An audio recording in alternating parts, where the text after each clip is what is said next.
പ്രകാശമേ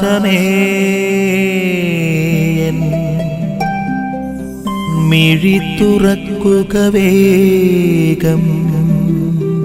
കുഞ്ഞാടുകളുടെ രൂപത്തിൽ മിശിഹായുടെ ദൈവജനത്തിന്റെ ഇടയിലോട്ട് കടന്നു വരുന്ന കള്ള പ്രവാചകന്മാരെ കുറിച്ച് സൂചിപ്പിക്കുന്ന വചനഭാഗമാണ് നാം ഇന്ന് വായിച്ചു കേട്ടത്.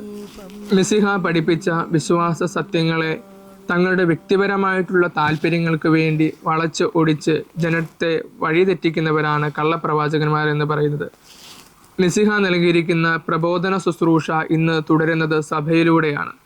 സഭ നൽകുന്ന വിശ്വാസ സംബന്ധമായിട്ടുള്ള പ്രബോധനങ്ങൾക്ക് അതീതമായിട്ട് അതിനെ വളച്ചൊടിച്ച് വ്യാഖ്യാനിച്ചുകൊണ്ട് അതിന് വിപരീതമായിട്ട് ആരെങ്കിലുമൊക്കെ നമുക്ക് പുതിയൊരു വിശ്വാസത്തിൻ്റെ തലം നൽകുന്നുണ്ട് എങ്കിൽ അവരെ കള്ളപ്രവാചകന്മാരായിട്ട് തന്നെ നോക്കിക്കാണണമെന്ന് മിശിഹ നമ്മെ പഠിപ്പിക്കുന്നുണ്ട്.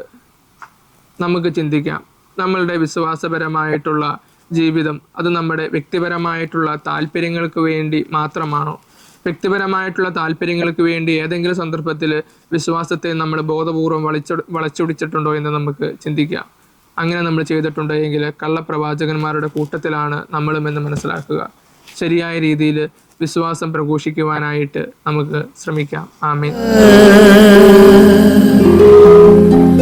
നിൻ വഴിയേ നടക്കാം.